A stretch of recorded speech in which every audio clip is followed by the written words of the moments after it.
الرحمن الرحيم. ديت نوع من انواع سمكة اللخمة، لسه واخدينها النهاردة 16/1/2023. طبعا زي ما احنا شايفينها كده، النوع ده مسمم.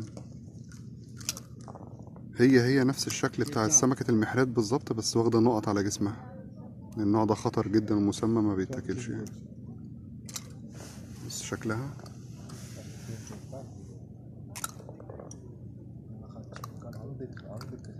العينين بتاعتها حية زي ما احنا شايفين، هي بتتحرك.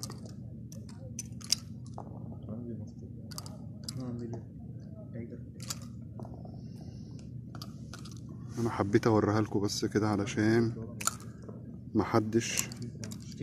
الديل بتاعها زي ما انتوا شايفين لافف لغاية فين. بصوا، ده الديل بتاعها كله، من انواع الخطر جدا دي.